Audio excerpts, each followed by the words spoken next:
Eles fizeram aliança com a morte. Eles quem?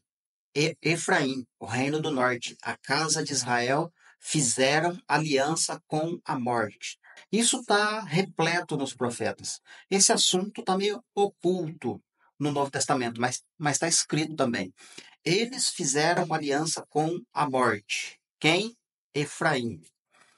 Só que quando Deus está dizendo Efraim, ele não está dizendo a totalidade de Efraim que fez aliança com a morte. Assim como ele fala de qualquer outro público, ele foca num ponto, um grupo, um certa quantia de pessoas dentro de um grupo vai fazer aliança com a morte. Uma certa quantia de pessoas dentro desse mesmo público, que também está representado no nome Efraim, vão receber a Cristo. Porque Efraim é os gentios. E não tem como você desconectar Efraim dos gentios. Fica comigo e vamos ler os textos que eu vou mostrar para você. Eu vou ler aqui um trechinho do capítulo 13 do profeta Oséias. É um profeta maravilhoso, inclusive, para falar desse assunto. Capítulo 13, versículo 12, se você quiser acompanhar. As iniquidades de Efraim estão atadas juntas ao seu pecado, está armazenado. Então, o pecado está armazenado junto com as iniquidades, porque Efraim está mercando amores, Efraim está pecando muito. E o Senhor Deus, através do profeta Oséias, está denunciando. E o profeta Oséias está falando do futuro, porque o profeta Oséias também está falando para as nações, não está falando apenas para Israel. Até porque Deus já havia espalhado Israel no meio das nações e iria tratar com eles no meio das nações. A Israel vai se multiplicando através dos casamentos mistos, aí até se perder a linhagem de sangue de Efraim, porque se misturou no meio das nações. Então Deus continua falando de Efraim porque ele se misturou no meio dos gentios. Verso 13. Dores de parto lhe virão. Ele é o filho insensato, porque é tempo e não sai a luz. Ao abrir-se a madre, ou seja, a mulher grávida tem que dar o filho. Verso 14. Eu os remirei do poder do inferno e os resgatarei da morte. Onde estão, a morte? As tuas pragas? Onde está o inferno, a tua destruição? Até aqui tá bom, né? Então você percebe que Deus está falando, ele está acusando Efraim, que tem muito pecado, que tem muita iniquidade envolvida, amarrado ali, sabe? É armazenado, inclusive, né? Olha só que palavra, né? Armazenado. É muito pecado, né? E que por conta disso, então, Efraim se alianciou com a morte. Porque Paulo vai falar que o salário do pecado é a morte. Então, sim, quando tem muito pecado, muita iniquidade armazenado, o resultado vai ser morte.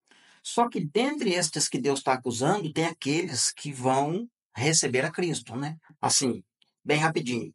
Quando Deus está falando pelo ministério dos profetas, você tem que enxergar os perdedores e os vencedores ali no contexto. Deus não está falando apenas para os perdedores, ele está falando também para os vencedores, assim como no Novo Testamento. Tem pessoas que vai para o lago de fogo, tem pessoas que vai reinar com Cristo. Então você vê os dois lados. Não pode focar só de um lado, como o pessoal do sistema faz. Lê ali o profeta e acha que é só para Israel. Só acusação e só pancadaria. Tem bênção também nos profetas. Bênçãos, inclusive, que os apóstolos se utilizam delas para falar. Que nem no caso aqui, vamos lá em 1 Coríntios, você vê que Paulo vai falar disso aqui.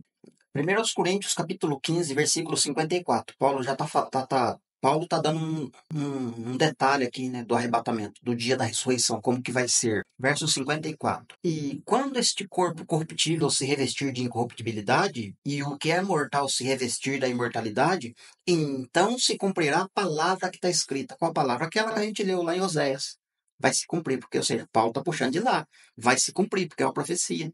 Então Paulo está dizendo que os pecadores vão ressuscitar? Não, ele está dizendo que os obedientes, os vencedores, vão ressuscitar.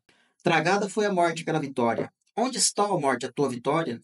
Onde está, a morte, o teu aguilhão? O mesmo que o profeta falou. O aguilhão da morte é o pecado, e a força do pecado é a lei. Mas graças a Deus que nos dá vitória por intermédio de nosso Senhor Jesus Cristo. Ou seja, então o ministério de Cristo estava ativo na vida dos profetas, como eu tenho falado aqui no canal. Então, dentro do contexto dos perdedores, tem os vencedores. Ou seja, como eu falei no início do vídeo, Efraim são os gentios. Então, esse negócio de... Inclusive, né, quando fala lá em cima, aqui não, né? Lá no profeta Oséias que a gente leu, que vai abrir a madre, e quando abrir a madre vai se cumprir a palavra, é essa que Paulo está falando.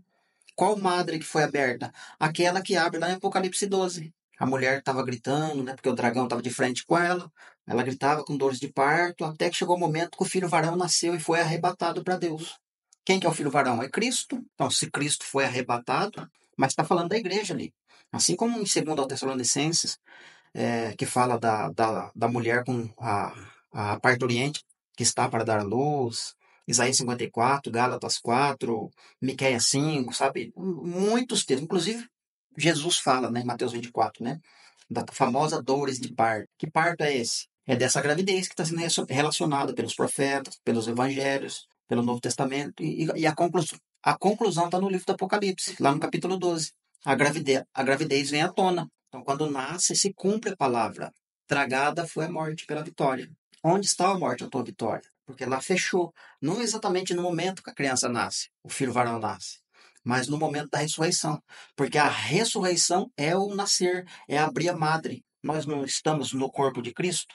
O corpo de Cristo vai ser aberto, vai ser exposto. E quando o corpo de Cristo for exposto, vai se cumprir essa palavra, porque todos vão ressuscitar.